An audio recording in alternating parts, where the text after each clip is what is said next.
आज के जितने त्योहार हैं केवल गिफ्ट के हो गए, केवल गिफ्ट के त्योहार। पापा ने क्या दिलाया बच्चों को? ये कपड़ा तक नहीं दिलाया त्योहार पर। करवा चौथ का व्रत था, मेरी बेटी को एक साड़ी तक नहीं दिलाई। दामाद तुमने केवल गिफ्ट से प्रेम रह गया, केवल लेन देन से प्रेम रह गया। पहले कुछ नहीं होता था, कुछ भी नहीं। किसी किसी के घर में तो धन भी नहीं होता था, तो भी निभता था परिवार, निभता था। अभी एक बहन उसका घर में कुछ भी नहीं था, कुछ भी। उसने अपने पड़ोसी से कहा कि मेरा छोटा सा झोपड़ा है, टूटा हुआ घर है, मेरा छोटा सा झोपड़ा है, टूटा घर। हमारे यहाँ तो कोई मूर्ति खरीद कर लाएंगे लक्ष्मी जी की या देवता की, तो वो पैसे भी नहीं। तुम सीहोर वाला महाराज से पूछो ना कि हम पूजन किसकी करें, लक्ष्मी जी के पूजन किसकी?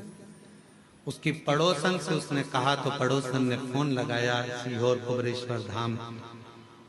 आशीष हमको बोले कि गुरुजी उन्होंने पूछा ना हमारे पास में चढ़ाने का कुछ है, ना लगाने का कुछ है, ना हम हमारे घर को ज्यादा पोस सकते हैं, गाय के गोबर से लीप दिया है, हम किस चीज की पूजन करें?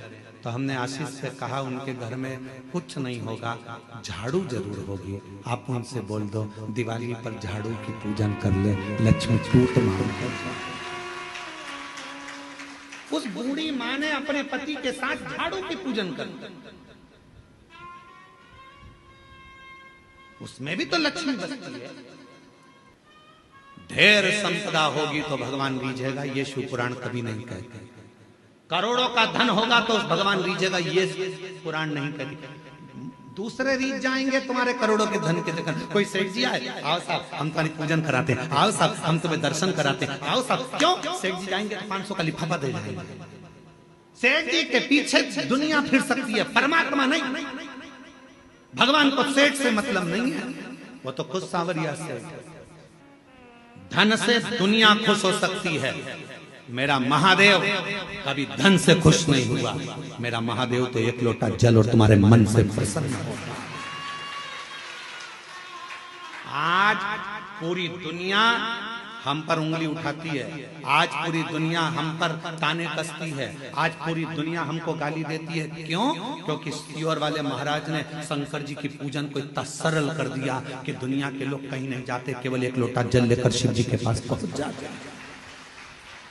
और दुनिया के लोगों का दुख मिट गया, तकलीफ मिट गई। इतने पत्र आते हैं रोज, यहाँ दर्शन करने वाले आते हैं, उनका काम हो जाता है तो यहीं पर पत्र लिखकर ऑफिस में जमा कर जाते हैं।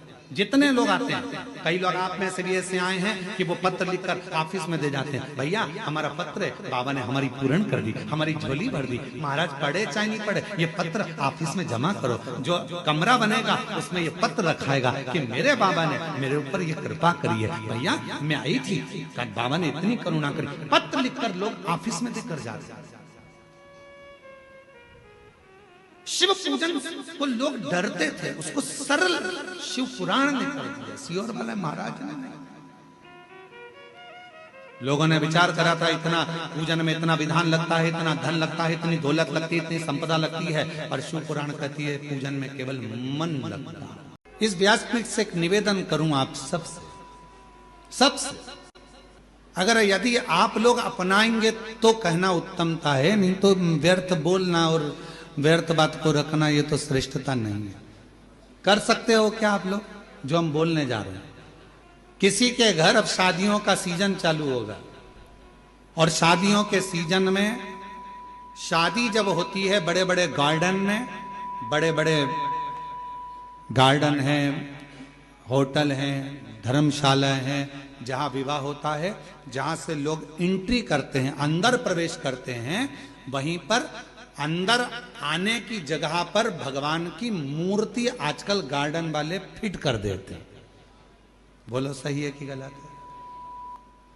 आप पान खाते हुए जा रहे हो, खाना खाकर जा रहे हो, भोजन कर कर जा रहे हो, शादी में प्रवेश कर रहे हो, नाच रहे हो, कोई मदिरा पिया हुआ है, बाराती किसको मालूम कौन कैसा है, कोई ड्रिंक कर रहा हुआ है, मदिरा पिया हुआ है, कोई गलत भक्षण कर रहा है, किसी ने गलत काम कर दिया, कोई गलत विचार से गलत व्यवहार से आया हुआ है, और दरवाजे पर तुमने भगवान गणेश जी को बिठा दिया, दरवाजे पर तुमने वेंकटेश भगवान को बिठा दिया, दरवाजे पर तुमने श्री जी बाबा को बिठा दिया, दरवाजे पर तुमने ठाकुर जी को बिठा दिया, दरवाजे पर कृष्ण की मूर्ति रख दी, दरवाजे पर तुमने शिव जी की मूर्ति रख दी, दरवाजे पर तुमने भगवान की मूर्ति रख दी। नहीं, एक नियम बनाओ, आज से कथा सुनने वाले एक नियम बना लो, किसी की शादी में जाओ और दरवाजे पर अगर किसी भगवान की मूर्ति प्लास्टिक की या पीओपी की किसी की भी मूर्ति रखी देखो, तो तुम जो लिफाफा दो ना, उस लिफाफे के ऊपर एक लाइन लिख कर दो कि भगवान की जगह अपने बाप को बिठा देते,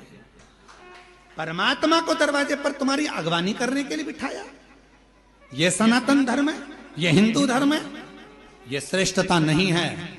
हम अपने पिताजी को अंदर सोफे पर बिठाते हैं, हम अपने दादाजी को सोफे पर बिठाते हैं, हम अपने बुजुर्गों को अंदर घर में बिठाते हैं, आदर करने के लिए अंदर बिठा, और भगवान को तुमने दरवाजे पर लाकर बिठा दिया। कहीं गणेश जी रख दिए, कहीं किसी ने ये वाले देवता रख दिए, किसी ने वो वाले देवता रख दिए। किसी भी देवता को शादी की एंट्री में, शादी के प्रवेश में दरवाजे पर नहीं होना चाहिए। ना जाने कैसे कैसे लोग आते हैं, वहीं पान खाते, थूकते, वहीं दारू पीते, मदिरा पीते, निकल कर जाते, और हमारे देवता उनकी अगवानी करके लिए खड़े हैं।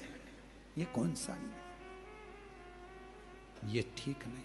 गला पकड़ रहा है, ये श्रेष्ठता नहीं है, ये ठीक नहीं।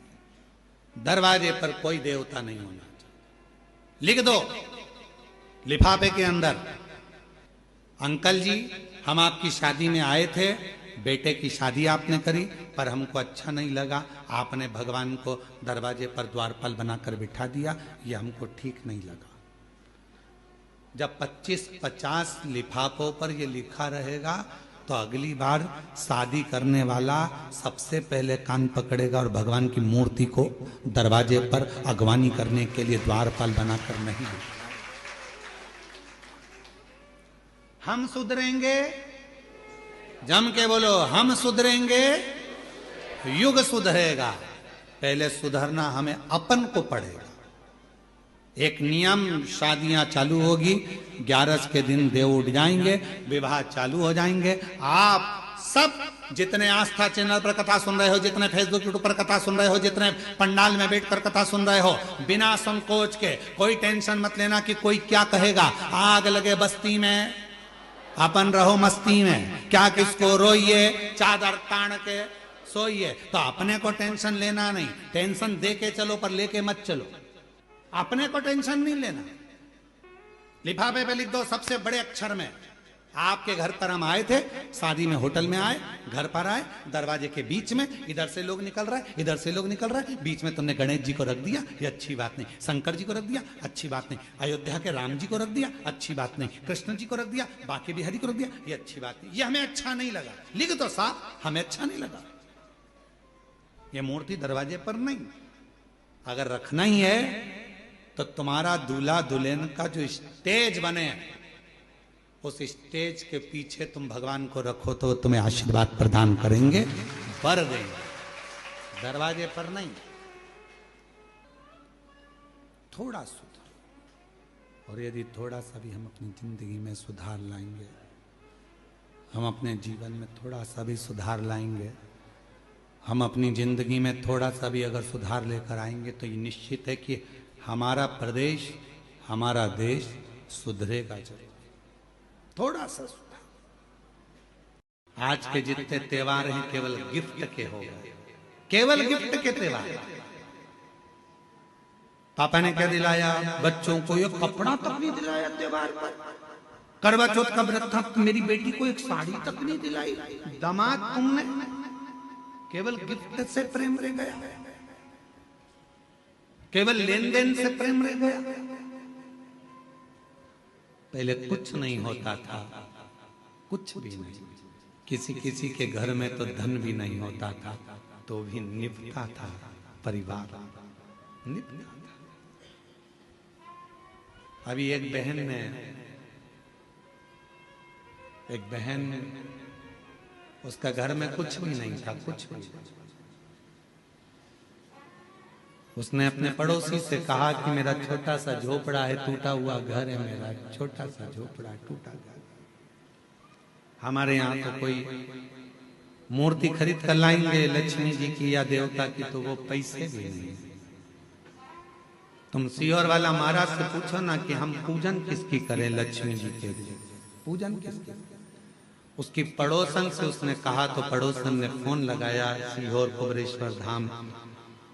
आशीष हमको बोले कि गुरुजी, उनने पूछा ना हमारे पास में चढ़ाने का कुछ है, ना लगाने का कुछ है, ना हम हमारे घर को ज्यादा पोस सकते हैं, गाय के गोबर से लीप दिया है, हम किस चीज की पूजन करें।